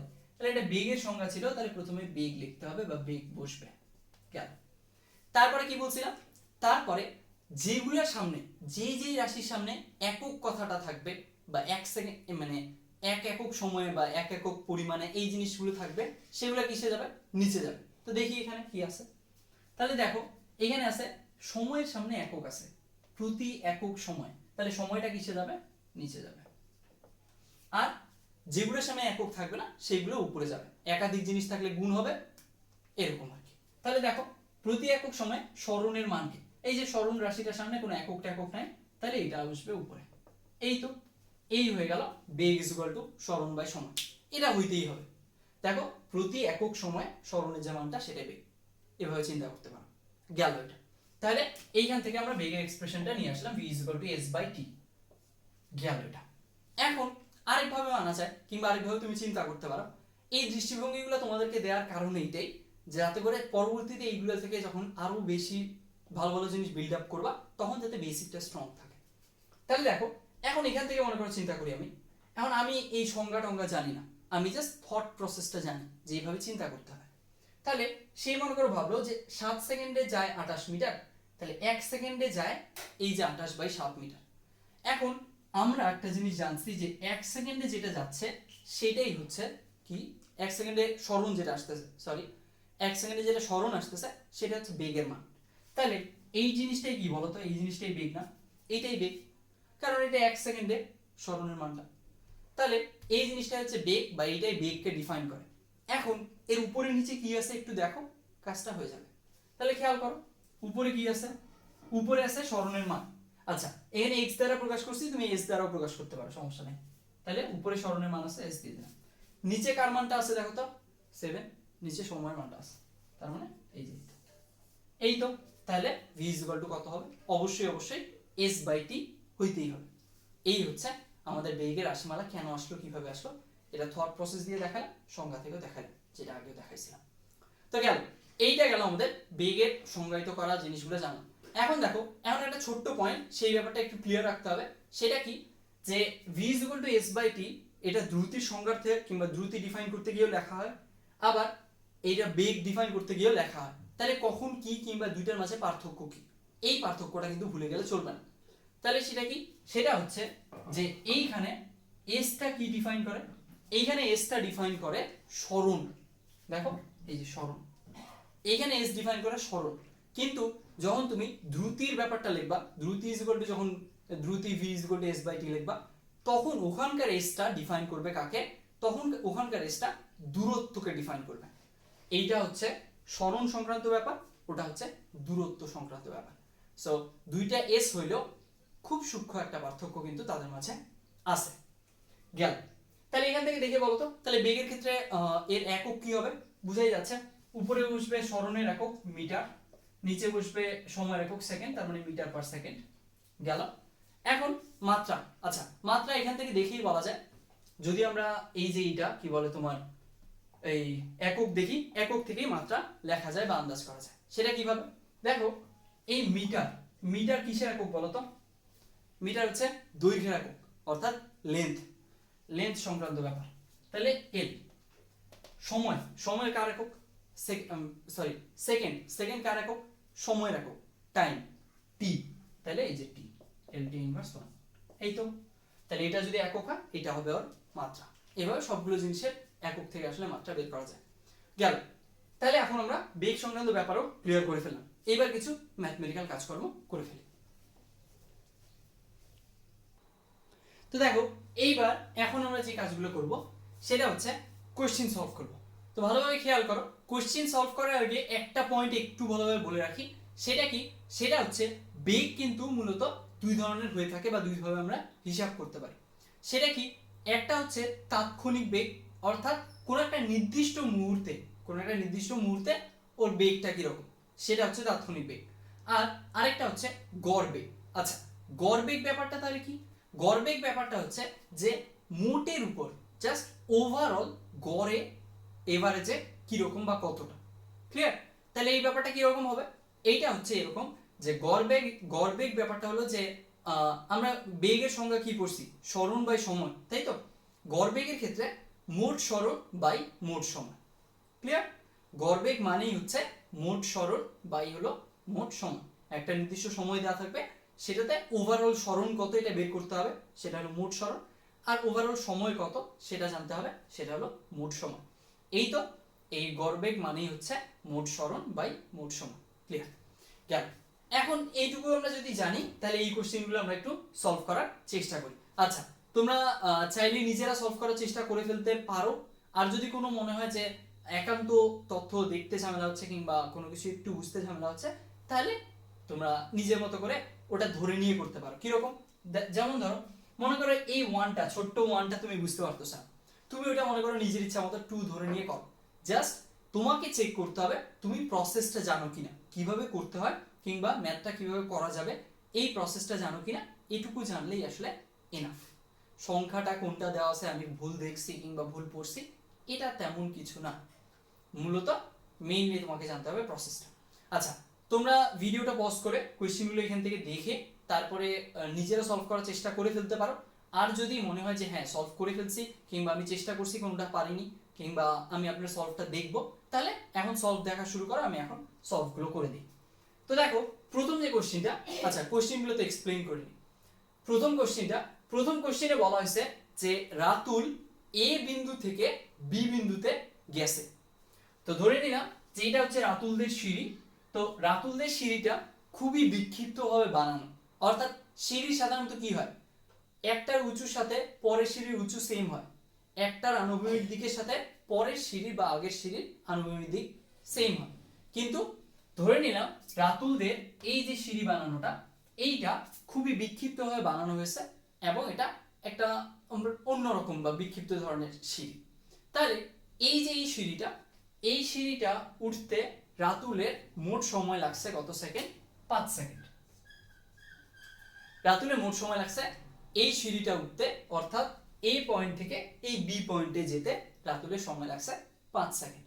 এখন এইখান থেকে এই চিত্র এবং এই তথ্য থেকে বলতে হবে যে সিঁড়িতে ওঠাকালীন সময়ে রাতুলের গড় বেগটা কত, ওর ওভারঅল বেগটা কত। গেল। তো দেখি আমরা এটা কিভাবে সলভ করা যাবে। খেয়াল করো, আমি কি বলছি, এটা কোন কেস বলো তো? এটা কি সরলরৈখিক কেস না? তাহলে দেখো, এই যে সরলরৈখিক কেসে আমি বলছি যে আসলে যেভাবেই আপ ডাউন করে যেভাবেই পয়েন্টগুলো দেয়া থাক না কেন, আমাদেরকে জাস্ট ঠান্ডা মাথায় নিজেদের টার্গেটের দিকে খেয়াল রাখতে হবে। আমাদের টার্গেট কি?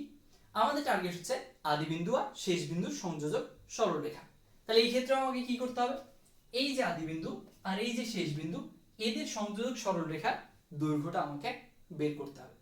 এখন কথা হচ্ছে এখানে তো অনেকগুলো মান আছে, এই ক্ষেত্রে বের করা যাবে কিনা? অবশ্যই বের করা যাবে। কিভাবে বের করা যাবে? আচ্ছা, তার আগে একটু তথ্যগুলো বলে রাখি। এই ছোট এই আনুভূমিক সিঁড়িটা এই ভূমি বরাবর, এটার মান 2, এই উঁচুটা তারপরে উঁচুটা 2, তারপরে আনুভূমিকটা 1, তারপরে উঁচুটা 3, তারপরে আনুভূমিকটা 4, তারপরে উঁচুটা 2, আনুভূমিকটা 3, উঁচুটা 4, লাস্ট আনুভূমিকটা 1। আশা করি তথ্যজনিত কোনো ঝামেলা নাই তোমাদের। এখন আমরা এটা সলভ করে ফেলি, দেখি। তাহলে এখন কথা হচ্ছে যে আমাদের আলটিমেটলি কি করতে হবে? আমাদের এ পয়েন্ট থেকে বি পয়েন্টের কানেক্টিং রেখার বের করতে হবে। আমরা এখানে আঁকি, এই ধরনের ওটা এ পয়েন্ট, এটা বি পয়েন্ট। এখন এদেরকে এই যে এইভাবে ধরে নিলাম। এখন কথা হচ্ছে যে আমাদের কি করতে হয়? একটা সমকোণী ত্রিভুজ বানাইতে হয়, তাই না? তাহলে সমকোণী ত্রিভুজের আমাদের কি, এই যে একটা ভূমি দিলাম, লম্ব দিলাম, এই যে সমকোণী ত্রিভুজ হয়ে গেল। এখন এই সমকোণী ত্রিভুজটার ক্ষেত্রে আমাকে জানতে হবে জাস্ট ভূমি আর লম্বর মানটা জানলেই এমনি বের হয়ে যায়। তো দেখি আমরা করে ফেলি। আচ্ছা, এইখানে মনে করো ভূমি আর লম্বটা দেওয়ার চেষ্টা করি, তাহলে সুবিধা হবে। এই গেল লম্ব, এটা হচ্ছে ভূমি। এই লম্ব আর ভূমি এই দুইটা জিনিস জানলেই আসলে মেইনলি কাজটা হয়ে যায়। তো দেখো, এখন আমরা ভূমি থেকে কাজ শুরু করি। খেয়াল করো, এই যে এই সেগমেন্টটা, এটুকুর মান কিন্তু দেয়া আছে। এই সেগমেন্টের মান কত? 2। তারপরে খেয়াল করো, এই যে এই সেগমেন্টটা, এইটাতে এই যে এইটুকুর মান যদি 1 হয়, উপরের বাহুটা, এই যে এইটুকুর মান যদি 1 হয়, তাহলে অবশ্যই এরও মান কত হবে? 1 হবে, হইতেই হবে। আগেও দেখাইছি আমরা। ঠিক একইভাবে প্রত্যেকটা সেগমেন্ট করে ফেলি। তাহলে এই সেগমেন্টে আসি, এটুকুর মান যদি 4 হয় তাহলে এটুকুর মান হবে 4, এটুকুর মান যদি হয় 3 তাহলে এটুকুর মানও হবে 3, এটার মান যদি 1 হয় এটার মানও হবে 1। তাহলে দেখো তো আমরা কি ভূমিটা কমপ্লিট করে ফেলছি না? ভূমির কাজ শেষ না? ভূমির কাজ কিন্তু হয়ে গেছে। তাহলে দেখি তো ভূমির মান কত আসলো? 2 একে 3, 4 এ 7, 3 এ 10, 1 এ 11। তাহলে আমরা ভূমি জানলাম 11। এবার লম্বতে যাই। দেখো লম্বের ক্ষেত্রে ব্যাপারটা কি হচ্ছে খেয়াল করো, এই যে এই উঁচুটা, আচ্ছা ভূমির এইগুলো একটু ইরেজ করে ফেলি, তাহলে তোমাদের চিন্তা করতে সুবিধা হবে।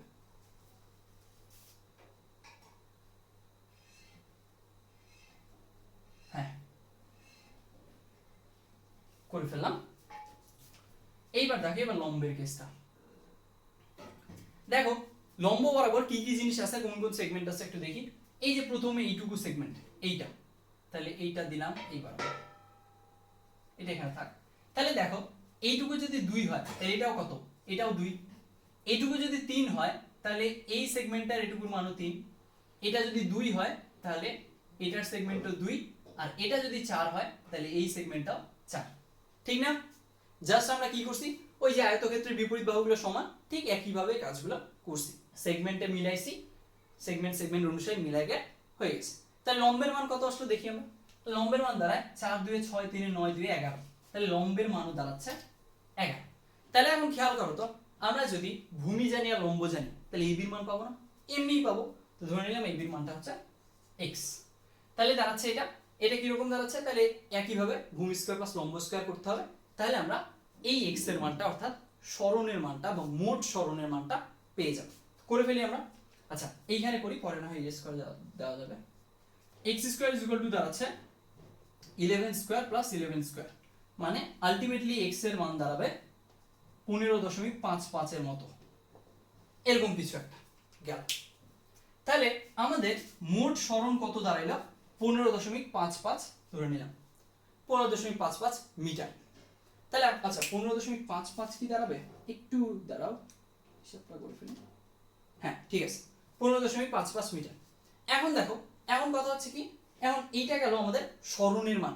আচ্ছা প্রশ্নে কি আমাদের সরণ চাইছে? এই ব্যাপারগুলো কিন্তু খেয়াল রাখতে হবে। প্রশ্নে কি চাইছে? প্রশ্নে কিন্তু আমাদের সরণ চায়নি, প্রশ্নে চাইছিল ওর গড় বেগ কত।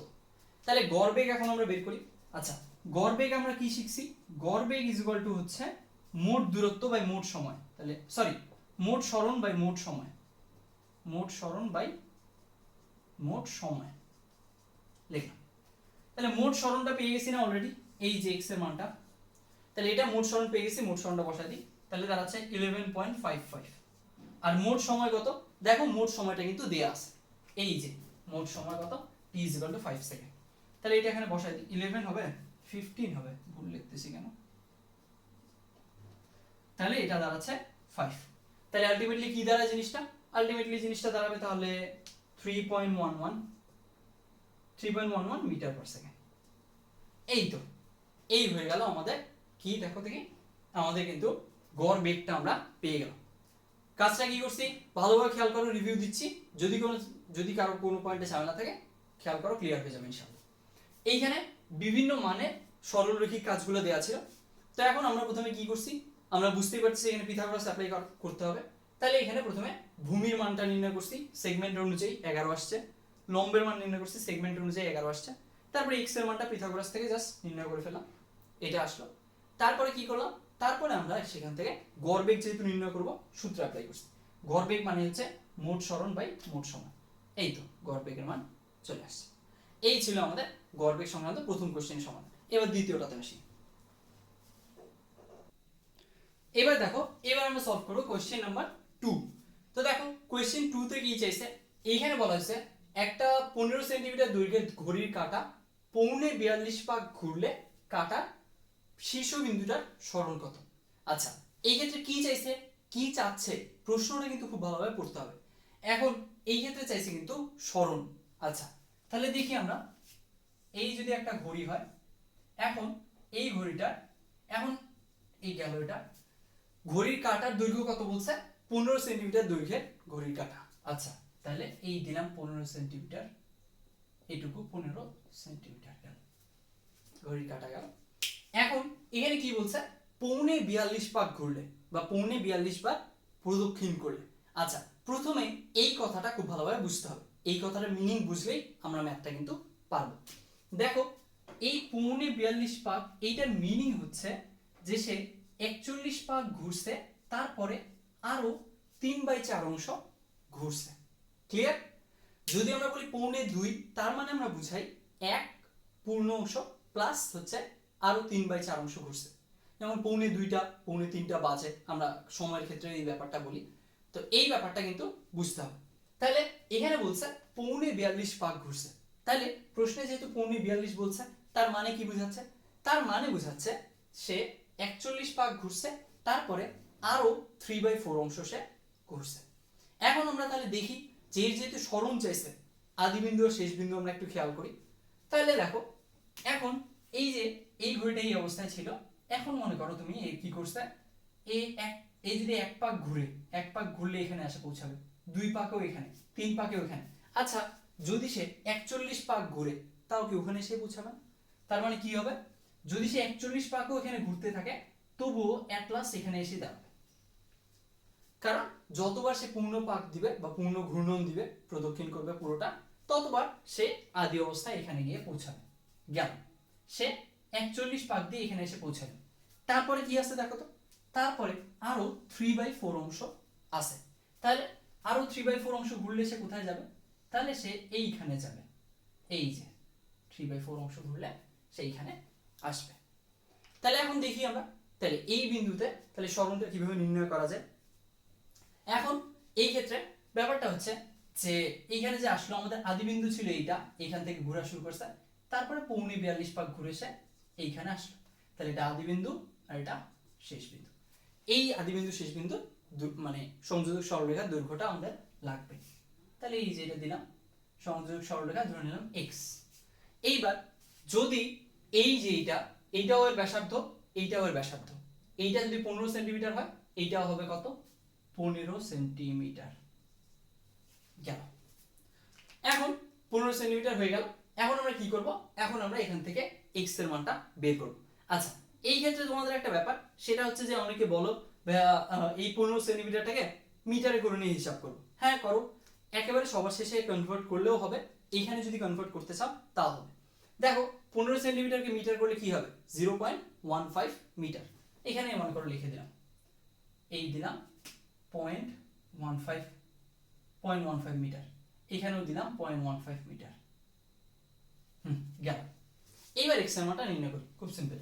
তাহলে x square is equal two দাঁড়াচ্ছে, এটা যদি c দেই, তাহলে ab square sorry ac square plus bc square মানে 0.15 হোল স্কয়ার প্লাস আবারও 0.15 হোল স্কয়ার। তাহলে x এর মান কত দাঁড়াবে? এটা হচ্ছে x স্কয়ার মান। x এর মান আলটিমেটলি দাঁড়াবে, একটু দাঁড়াও, তাহলে দাঁড়াচ্ছে 0.212 মিটার। তাহলে দেখো এখন x এর মান দাঁড়াচ্ছে 0.212 মিটার, অর্থাৎ তার আলটিমেট সরণ কত হবে? 0.212 মিটার। এই তো গেল, এই গেল সমাধান। এখন তোমাদের মাঝে অনেকেই চিন্তা করতেছো, ভাই এই জিনিসটা তো আপনি একদম স্পেসিফিক্যালি শিখাইছেন যে এই ক্ষেত্রে জাস্ট আমরা জানি যে পৌনে-পাক বা 3/4 অংশ থাকলে যেটা করতে হয়, সামনে কত ঘূর্ণন দিল, পূর্ণ সংখ্যাটা কত, এটা ম্যাটার করে না, এটা ম্যাটার করে না, এটা আসলেই ম্যাটার করতেছে না এখানে, সব জায়গায় কোনো জায়গায় এটা ম্যাটার করবে না। তারপরে এই যে ভগ্নাংশটা, এটা দেখতে হবে আমাদেরকে। তো এটা দেখলাম আমরা কত? 3/4 অংশ। তার মানে আমরা শিখছি যে 3/4 অংশ ঘুরলে ওর সরণটা কত হয়? √2a। তাহলে কত হয়? এখানে লিখি, মনে করো x আমরা জানি যে √2 * a, যেখানে a এর মানটা হচ্ছে কাটার দৈর্ঘ্য বা ঘূর্ণন পথের ব্যাসার্ধ। তাহলে এখানে a এর মানটা কত? 0.15 মিটার। তাহলে এখানে লিখে দিলাম 0.15 মিটার। তাহলে এখান থেকেও কিন্তু তোমার 0.212 মিটারই আসবে। অবশ্যই তোমার সেম জিনিসই আসবে। তুমি যদি এইভাবে চিন্তা করো, এভাবে সলভ করো, তাও হবে। যদি কেউ এটা না জানে কিংবা এটা ভুলে যায়, একান্ত অনেকদিন শেষে অনেকদিন পরে এই কথাগুলো মনে নাই তার, সেই যদি এইখান থেকে বেসিক থেকেও আসে, তারও কিন্তু এইভাবেও মিলবে। যে কোনো একভাবে করলেই হবে। তবে নৈবিত্তিকের জন্য এটা করা বেশি উপযোগী হবে। জাস্ট সিম্পলি তুমি দেখে অ্যান্সার বলে দিতে পারবা, গেল এটা। আর সৃজনশীলে যদি গ নাম্বারে দিয়ে থাকে 3 নাম্বারের জন্য, তাহলে এটা করতে পারো, একটু বড় হবে, তাহলে নাম্বারটা স্পেসিফিক্যালি দেওয়া সম্ভব হবে। তাহলে গেল, এই জিনিসটা ক্লিয়ার হয়ে গেল। তাহলে আমরা এই সরণের ব্যাপারটাও ক্লিয়ার করে ফেললাম। এইবার আসি তৃতীয় প্রশ্নে।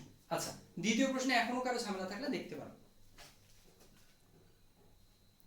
এবার দেখো আমাদের লাস্ট কোশ্চেন আমরা সলভ করব। সেখানে কি দেওয়া আছে? Question number 3। এই ম্যাথটা কিন্তু খুব ভালোভাবে খেয়াল করিও। এইটা একটা 2 ফেজের ম্যাথ। এই ম্যাথটা বেশ ভালোভাবে খেয়াল করলে পরবর্তীতে অনেক জায়গায় এই জিনিস মানে সংক্রান্ত ঝামেলা যদি থাকে, তাহলে তুমি পারবা ইনশাআল্লাহ। একটু মনোযোগ দিয়ে দেখো। দেখো এইখানে কি আছে? এইখানে বলছে জামাল সাহেব প্রথম 2 ঘন্টা 4 কিলোমিটার/আওয়ার বেগে এবং পরবর্তী 1 ঘন্টা 3 কিলোমিটার/আওয়ার বেগে দৌড়ান। আচ্ছা, এখানে একটা ছোট্ট কথা, ছোট্ট একটা এডিশন, সেটা হচ্ছে যে উনি সরল পথে দৌড়ান, একদম পুরো পথটাই সরল পথ গেল। এখন বলা হচ্ছে যে জামাল সাহেব প্রথম 2 ঘন্টা 4 কিলোমিটার/আওয়ারে গেল, পরবর্তী 1 ঘন্টা 3 কিলোমিটার/আওয়ারে গেল, দৌড়াইলো। এখন বলা হচ্ছে যে তার দৌড়ানোর গড় বেগটা কত, অর্থাৎ যে এভারেজ ভেলোসিটি বা গড় বেগ সেইটা তার কত। আচ্ছা, কোশ্চেন সলভিং এর আগে আমি বলে দিয়েছিলাম না গড় বেগের মিনিং কি বলতো? গড় বেগের মিনিং হচ্ছে যে মোট সরণ বাই হলো কি মোট সময়। এইখানে আমাদের ওই গড় বেগটাই বের করতে বলছে। আচ্ছা, তাহলে কেসটা কি হচ্ছে একটু ভিজুয়ালাইজ করার চেষ্টা করি। আচ্ছা, কেসটা কি হচ্ছে ভিজুয়ালাইজ তো করবই। এখানে দেখো তো দুইটা পর্ব আছে না, বা দুইটা পার্ট বা দুইটা সেগমেন্ট আছে না?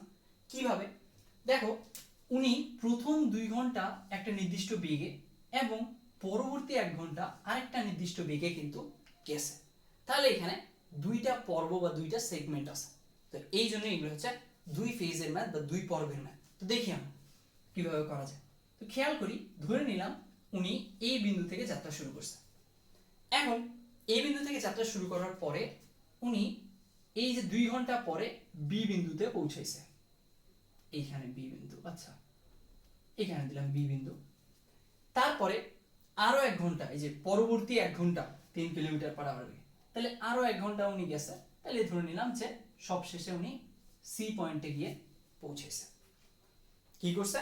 এ পয়েন্ট থেকে বি পয়েন্টে, এই যে প্রথম 2 ঘন্টা 4 কিলোমিটার/আওয়ার বেগে এইটাতে এ বি পথটা পাড়ি দিছে। তারপরে আরো 1 ঘন্টা, পরবর্তী 1 ঘন্টা 3 কিলোমিটার/আওয়ার বেগে ওই অংশটা উনি বি থেকে সিটা পাড়ি দিছে গেল। এইটা আমরা করে ফেললাম। এখন তথ্যগুলো লিখে ফেলি। তথ্য কি কি? প্রথম ফেজের জন্য 2 ঘন্টা সময় আর বেগটা কত? 4 কিলোমিটার/আওয়ার। তাহলে লিখি আমরা, সময়টা হচ্ছে কত? t1 টা হচ্ছে তোমার 2 আওয়ার আর বেগটা কত? v1 টা হচ্ছে 4 কিলোমিটার/আওয়ার। দ্বিতীয় ফেজের জন্য কি? দ্বিতীয় ফেজে বলা হয়েছে পরবর্তী 1 ঘন্টা, তার মানে দ্বিতীয় ফেজের সময়টা হচ্ছে 1 ঘন্টা। তাহলে কত, t2 is equal to 1 hour, আর 1 ঘন্টা 3 কিলোমিটার পার আওয়ার বেগে, তাহলে বেগের মানটা কত, 3 কিলোমিটার পার আওয়ার, মানে v2 is equal to 3 kilometre per hour. গেল। তাহলে আমাদের কিন্তু সবগুলো তথ্য লেখা শেষ। এইবার আমরা তাকাই আসলে আমাদের লাগবে কি এবং আমরা করবোটা কি। এখানে একটু দেখি, ভিজুয়ালাইজ করার চেষ্টা করি। এখানে দেখো, এখন আমরা চাচ্ছি দৌড়ানোর গড় বেগ কত। আমাদের টার্গেট কি বলো দেখি, গড় বেগটা বের কর। এখন গড় বেগের রাশিমালা কি আমাকে বলো তো। গড় বেগ মানেই হচ্ছে তোমার গড় বেগ ইজ ইকুয়াল টু হলো মোট সরণ বাই হলো মোট সময়। এখন দেখো তো, এই যে তাহলে গড় বেগ নির্ণয়ে দুইটা জিনিস লাগে, মোট সরণ লাগে আর মোট সময় লাগে। এই দুইটা জিনিসের মাঝে কোনো কিছু কি জানি? হ্যাঁ জানি। কিভাবে জানি?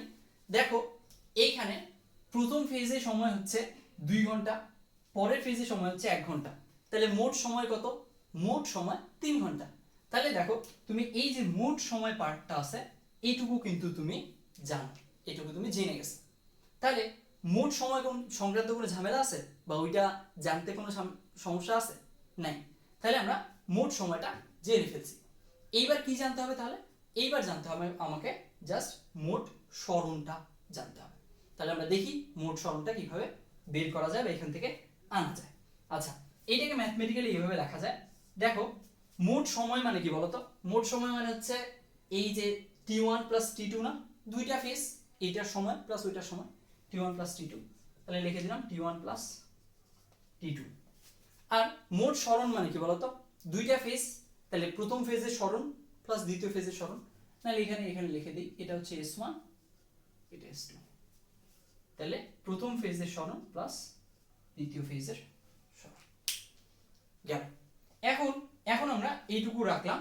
t1 প্লাস t2 এর মান আমরা জানি, সেটা 3 ঘন্টা। এটা চাইলে এখানে বসাই দিলাম। এখন আমরা s1 আর s2 এই দুটো আমাদের অজানা, এগুলো নিয়ে কাজ করব। এই যে 3 আওয়ার। এখন s1 আর s2 আমরা বের করার চেষ্টা করি।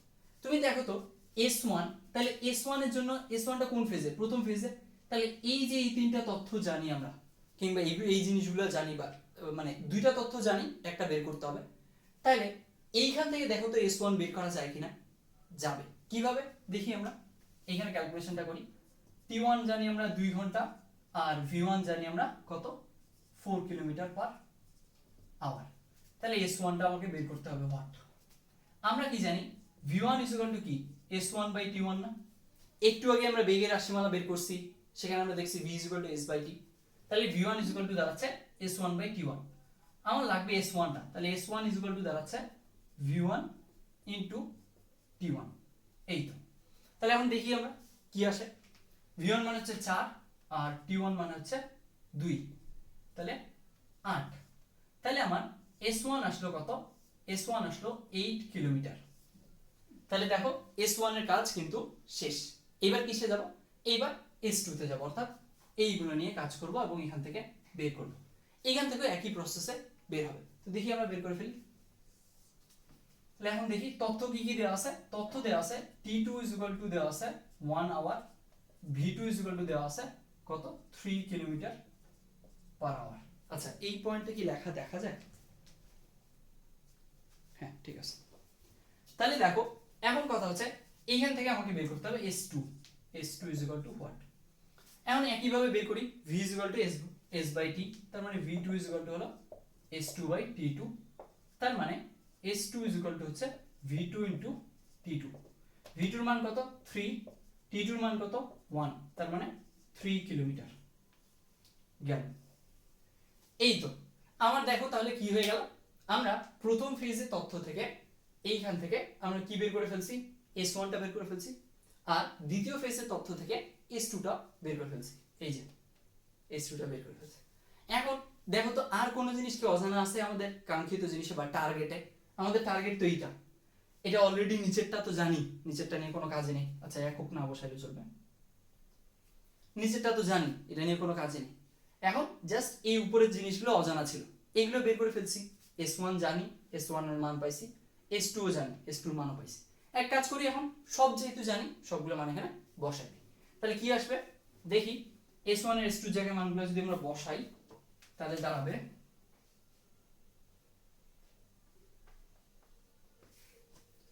8 প্লাস s2 এর মান কত 3, তার মানে 8 প্লাস 3 মানে 11, অর্থাৎ 11/3 এইটা আসলো। 11/3 মানে কত 3.66, তাই না? তাহলে 3.66 বা অনেকে 67 লেখে কিলোমিটার পার আওয়ার। এই তো আমাদের দেখো কাজটা কিন্তু শেষ হয়ে গেছে।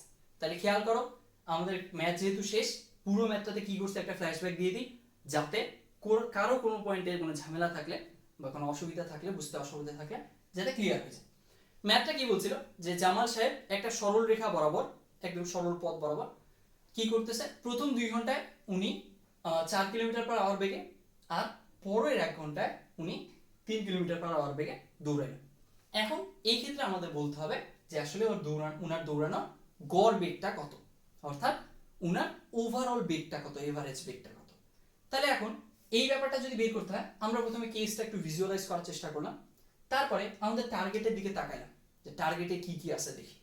টার্গেটে দেখলাম মোট সরণ বাই মোট সময়, এই মোট সময়টা অলরেডি আমরা জানি 3 ঘন্টা, 2 ঘন্টা প্লাস 1 ঘন্টা 3 ঘন্টা, এই যে 3 রেখে দিলাম।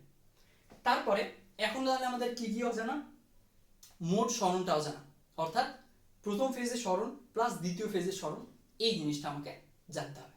এখন আমরা কি করলাম, এখন প্রথম ফেজ থেকে এই যে s1 এর মান বা প্রথম ফেজের সরণটা, এইটা সিম্পলি বেগের সংজ্ঞা থেকে বের করে ফেললাম। ঠিক একইভাবে দ্বিতীয় ফেজ থেকেও আমরা বেগের সংজ্ঞা অনুযায়ী দ্বিতীয় ফেজের সরণটা বের করে ফেললাম, এই যে s2। এখন তাহলে দেখো আমাদের s1 আর s2 যেহেতু বের হয়ে গেছে, তার মানে এখন আমরা মোট সরণটাও জানবো, যেটা আমার অজানা ছিল মোট সরণ, এইটাও কিন্তু আমরা জেনে গেলাম। 8 আর 3 8 3 11, তাহলে 11/3, তার মানে আসতেছে 3.66। এই ছিল আমাদের ম্যাথটার সলিউশন। এখন অনেকের মাথায় এটা আসতে পারে যে ভাইয়া এইখানে কিলোমিটারকে মিটার করলেন কেন? আসলে এই ম্যাথটা জাস্ট আমি এমনিতেই র্যান্ডমলি দিছি, তোমরা কিলোমিটার পার আওয়ারে করলেও চলবে। কিছু কিছু ম্যাথ থাকে না, দেখবা যে বইয়ে একদম এসআই এককে করা নাই, এমনিতে করা আছে র্যান্ডমলি, জাস্ট এরকম আর কি। এখানে তুমি যেহেতু আমি ওরকম কিছু বলে দেইনি, তুমি কিলোমিটার পার আওয়ারে রাখলেও চলবে, এখান থেকে তুমি যদি মিটার পার সেকেন্ডে করো তাও চলবে, সমস্যা নেই। জাস্ট প্রসেস ঠিক থাকতে হবে এবং ফাইনাল অ্যান্সারটা যেই পদ্ধতিতেই করো না কেন ফাইনাল অ্যান্সারটা ভ্যালিড হতে হবে, এই কারণ। তো এই ছিল আমাদের সমাধান। এই ম্যাথটা এই কারণে ইম্পর্টেন্ট বললাম যে 2 ফেজের ম্যাথ কিন্তু মজার ব্যাপার হচ্ছে যে আমি আরো সময় থাকলে আরেকটা হয়তো দেখাইতাম, 2 ফেজের ম্যাথগুলো কিন্তু অ্যাডমিশন পর্যন্ত আসে, অর্থাৎ এই যে 2 ফেজের ম্যাথ এইটা না আরেকটু অন্যরকম, সেইগুলো আমি কিন্তু এই যে এখন যে ইঞ্জিনিয়ারিং অ্যাডমিশন দিবে, অর্থাৎ বুয়েটে ভর্তি পরীক্ষার জন্য ইঞ্জিনিয়ারিং অ্যাডমিশনে, তাদের কিন্তু প্রথম ম্যাথটাই আমি এটা করাইছিলাম এবং ভিডিওটা আছে তোমাদের, হয়তো পাবলিক করা নাই এই জন্য দেখাতে পারবো না। যাই হোক, ওদেরকেও কিন্তু এই জিনিসগুলো পড়াইছি। তোমাদের আসলে সব জিনিসগুলো বেসিক 9 10 থেকে শুরু হয়ে পরবর্তীতে ধীরে ধীরে ধীরে ধীরে বিল্ড আপ করে।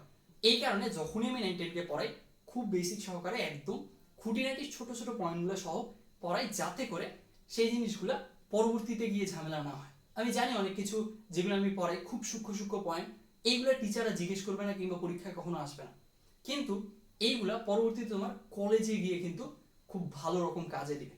এই জন্য এই জিনিসগুলো খুঁটিনাটি বিশ্লেষণ করে অনেক সময় নিয়ে তারপর তোমাদেরকে পড়াই। এই ছিল আমাদের বেগের আলোচনা। তো এরপরের দিন আমরা ত্বরণ বন্ধন নিয়ে আলোচনা করব। ভালো থেকো সবাই, ধন্যবাদ।